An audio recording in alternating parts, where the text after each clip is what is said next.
I've got a bone to pick with you, dice ghosts and goblins, and make no bones about it. You haven't been coughing up enough spooky dice in a while, and that's not okay in my book. I've searched the web and it's like a ghost town. It's haunted me all month, so despite what I see, are you ready to make spooky dice? That's the spirit.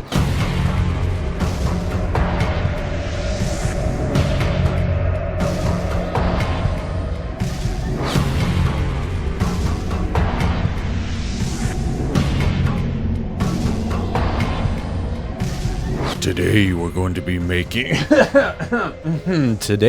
making four different things: spider dice, glow-in-the-dark dice, a dice box, and a dice tray. It's a very action-packed Halloween. But let's get started on the spider dice. I got a huge pack of 300 tiny little spiders. Some of them even glow in the dark, though not that well, but that doesn't matter. We're not going to use that feature. We're pretty much focusing on the little black spiders because I want some contrast for the plan that I have to make some webs with the spiders. For the webs in these spider die, we're going to be using cotton balls. If you pull these things apart, they look a lot like that fake cobweb stuff you get at Halloween stores, and what's more spooky than actual cobwebs is fake Halloween store cobwebs. And you can see putting a black spider on there, it stands out very well. You'll see me moving around the glow-in-the-dark spiders, but they just didn't glow well enough for me, so I didn't use them in the end product here, so don't worry about those. Let's move on to getting our dice molds. For this, you're pretty much going to need to use cap molds. You don't have to, but it's just so much easier to put things down inside them than it is with sprue molds because they've got this big giant open face on them. For both putting the spiders and the web in, that'll be a huge help. For resin today, I'm going to be using Envirotex light resin. No reason to use this one over the other. I'm still just trying to polish off that gallon of it that I have, and I'm always making sure I'm wearing my gloves. Especially for this project, it's going to get messy. If you don't have gloves, don't attempt it because you will definitely get resin on you otherwise, and that's not a good thing. This resin mixes 1:1 by volume, so I mix 2 equal-sized cups, and I start prepping my cap molds on a piece of wax or freezer paper. It helps make sure that nothing's going to stick to them because I'm definitely going to overspill some resin this time. After I spend about 5 minutes mixing the stuff up, it's ready to go, and I pour a tiny layer in the bottom of my cap molds. Not enough to fill up for dice, just enough for the spiders to have something to really cling on to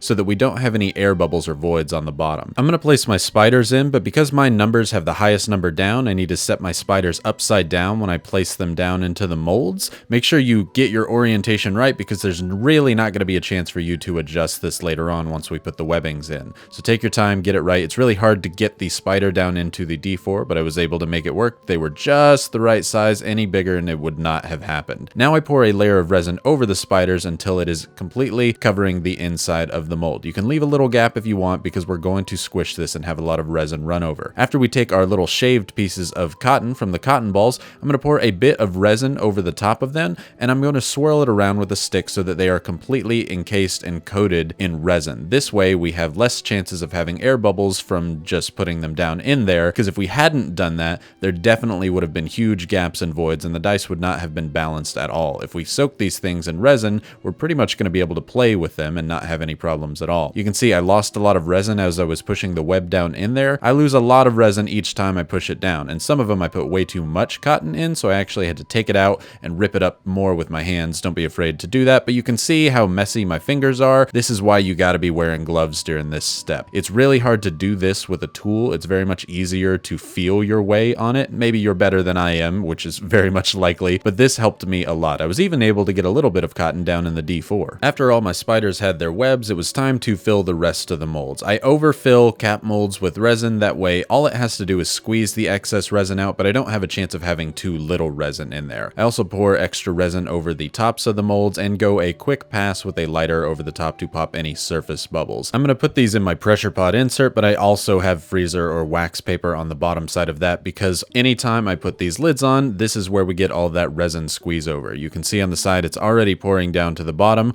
which is great that I put the freezer paper down here because any resin that touches that is not on my work surface, but there's still going to be drips of resin whenever I put this in the pressure pot. Not a big deal, that's why we planned for that stuff. I really need to get a silicone circular piece to put inside there. After I put these in the pressure pot, I'm going to let them sit for 24 hours at 40 psi die. You don't need a pressure pot to cure resin, however, if you want transparent dice like I have with no bubbles, it is a godsend. My original plan for this video was actually going to be taking this mini version of my bed, I mean this coffin here, and turning it into a dice box with some resin inside there. But since I was already making resin, I figured I could go ahead and make a set of dice to go with it. I have this old glow-in-the-dark powder from a video I did like almost 2 years ago that I thought I'd use, and I could combine techniques of using this glow powder and the dirty pour from a recent video I did, and I thought that might make something kind of interesting, so let's make some dice to put in there, as well as pour some of this resin down into the bottom of the little coffin dice box. You can pretty much treat this glow-in-the-dark powder just like you could mica powder, so I put quite a bit of it down inside the resin, and the more of it you have, the more glowy your dice or resin is going to be, so as long as you're not completely destroying the resin, put as much in there as will actually fit and still be a runnable liquid. Now for the dirty pour side, I'm going to use white mixative as well as purple and black alcohol inks. These are all alcohol inks, so they all function the same way. The white mixative just has this weird property that makes this spooky ghost-like colors, and I thought that would look cool in the dye, as well as purple and black really look cool and make it kind of a pumpkin spooky color. The dirty pour method is actually fairly simple. You just put a bunch of alcohol ink on the top of your resin and let it sit there for a second so that it spreads out. After it spreads out, you're just going to pour it down into your mold and kind of shake it as you do so, and it will create these almost sedentary layer-like effects. Now, I have a whole video showing this in depth, but for right now, that's essentially the gist of it. You kind of get how it works, and you can see those swirls in the dye there. You can also see how the white mixative has that weird property where it kind of stays together in clumps compared to how the purple and the black flow and make those layers properly. I thought that was kind of cool, and I thought it made for cool little ghost or spooky ectoplasm pieces on these dice, so I wasn't too mad about it, and it was a property that I learned about in my previous video. I got this cool little wooden coffin box from Michael's for like $2. I'm sure you see a billion different versions of these things at your stores. It had a little sticker on it that said paint me. It's obviously for children. However, through the eyes of a D&D YouTuber, it makes for a perfect little dice box, and we're going to do a little bit more to it after this resin cures, and we can pull the dice out of their dice molds after they have cured for 24 hours as well and see what we've got here. After I pulled the dice from the molds, they actually all turned out way darker than I had planned. I expected the orange to shine through more. However, I guess because the glow powder isn't as fine as the mica, it didn't permeate and get into all the different nooks and crannies, so it was hard to see the layers here, and I wasn't really sure how the glow effect was going to work, but we'll get back to that. The bottom of the little dice box here looks great. It's got this kind of spooky nebula effect, and I'm going to do some more stuff to the wood surfaces here in a minute. While I was at Michael's, I also found a wooden candy tray in the shape of a coffin. Spooky, no? And I thought that this could make for an awesome dice tray. It's got a little section to hold excess dice and a section to roll it in. All we have to do is put a little cardboard insert for the inside to make a soft little rolling tray area, and so I'm going to take a pin and go around the outside, around the outside, around the outside, and then take a knife and go around that line to cut out a cardboard insert that is the shape of the actual dice tray. Now, when I was taking a look at it here, if I was any good with actual woodworking, I would have put a latch on the side and turned this into a dice box tray combo, because if it opened up like that, that would be real neat. But I'm not good at that stuff, so let's just go ahead and turn this into a dice tray. This is real simple. I'm going to go ahead and mark where the divider is between these two dice tray sections and cut it out with the knife.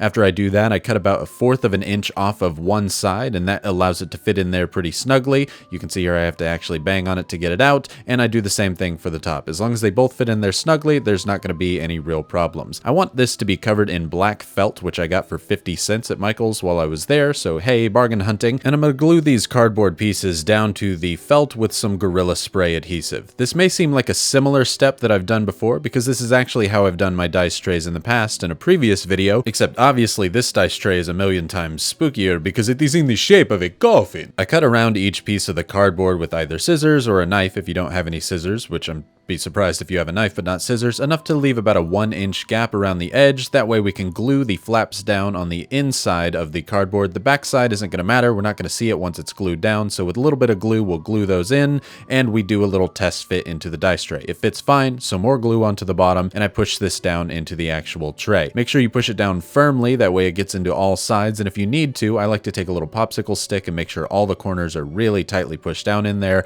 And that's not going to go anywhere as long as you have enough glue. blue. And bada bing, bada spooky, that is a very quick dice tray that sounds and looks awesome, and it took me about 10 minutes total work time to get that thing done. Now that we're done with that, we can finish up the actual dice box, which isn't going to take very long at all. I have some ebony wood stain from a previous video, which will stain this and keep that kind of wood grain look to it. You do not need to stain it. You could just paint it regularly if you wanted to, but I like having that wood grain look on there if I can have that, and so I'm going to use stain. I have to be really careful not to touch the actual resin, because if stain touched that, one, it would dye it, and two, it would take forever to dry because it wouldn't soak up into anything. I let that sit outside for 48 hours to dry, and while I was doing that, I went ahead and sanded all the die so that they are looking mighty crispy and mighty clean, and even up close here, you can see some really nice looking layers on the glow die, and the spider die are looking so awesome. I love the webbed look underneath each of the spiders. It is absolutely exactly what I was looking for, and I'm just super excited to get working on this set here. As a full set, this is going to look very spooky. They look so real, you might even think that that's a real spider on your hand. Let's get to inking or coloring in the numbers on those dies, and I gotta say, these paints that I'm using here suck. Do not get them. Get better versions of them. I originally planned on inking the spiders in purple and the glow-in-the-dark ones with a glow set of orange. I thought those were both very Halloween sets. I end up changing my mind here, as you'll see. I'm going to paint the spiders purple, and after I fill in each number with paint, I just wipe off the excess with my finger. As I was going along, I thought, one, that this looked great. However, I thought I could emphasize the 1 and the high number on each die. This is something that y'all have recommended in the comments a ton, and I do listen to you, so here we go. Let's try it out.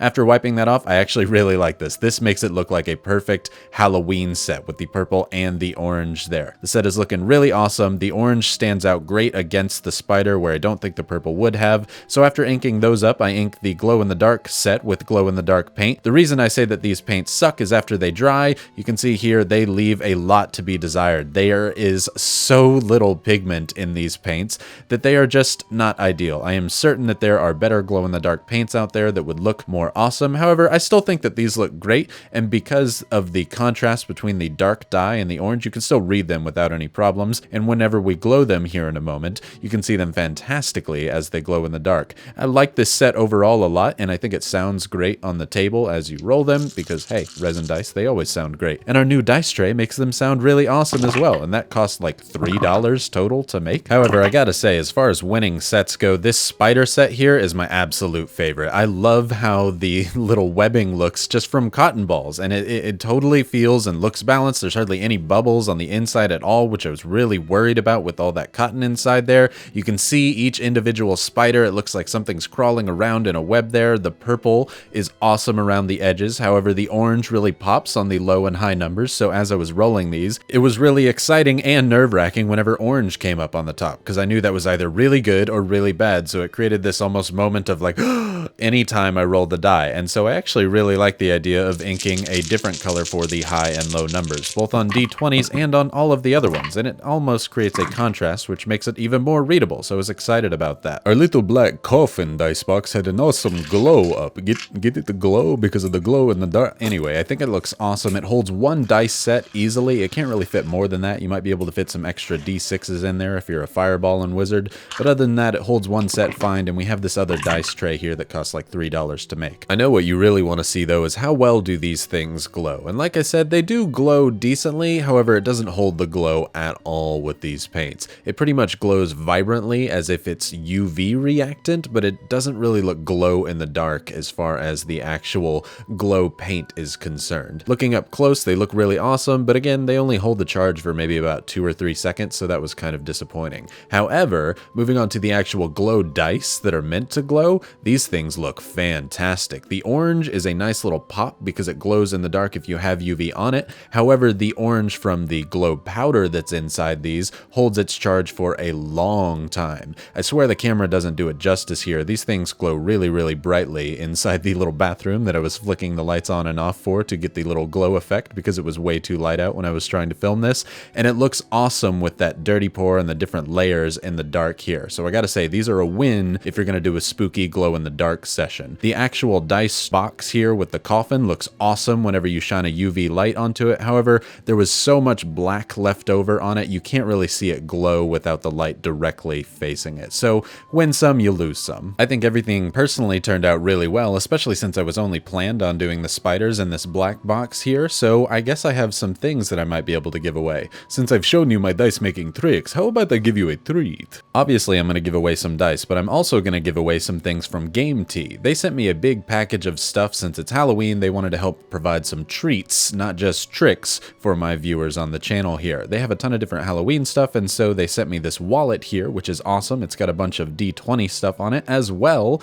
as it comes with this tiny little mini set of dice that are metal, so you can always have a set of dice ready to go with you on your wallet. And it's got this cool little D20 pin on here. Not only did they send me that, they sent me this awesome, cool, unique deck of many destinies, which is supposed to be a deck of many things replacement. It's got a bunch of different cards as well as 3 little custom exclusive ones. They also sent me these little candles, which are unicorn tears and dragonfire, that smell really nice. They also sent me a chainmail dice bag here to put a bunch of your dice in, which I think is really cool and something I've wanted to try and make on the channel for a while. Then they also sent me a black bandana D20 here, which I think looks really awesome. And they also sent me a big Game Tea bag to put it all in. So what that means is I have a lot to give away. The only thing I'm going to keep is this little dragonfire candle here, because I have a D&D Halloween session that I want some ambiance on, but the rest of this stuff I figured I'd give away as one large package of a giveaway from Game Tea. So thanks to them for just bringing stuff for me to give away for free to you all, and I'm going to add this glow-in-the-dark dice set to the giveaway as well. There will be 2 winners, one that wins the glow-in-the-dark dice set, and one that wins the stuff from Game Tea. So I will put a link to that giveaway in the description of this video down below. Thank you so much for watching my video. Let me know which dice you thought were the spookiest down in the comments below. Subscribe if you might want to see some more videos like this in the future, or learn how to make different style dice. I don't just make spooky spider dice, though that would be the dream. Let me know in the comments what you might want to see for next year's Halloween special, and when I'm trying to think of an idea next year, I might bring your idea back from the grave. Okay, that was the last time, I promise. Thank you so much for watching again, and I hope that you have a very fantastically spooky Halloween.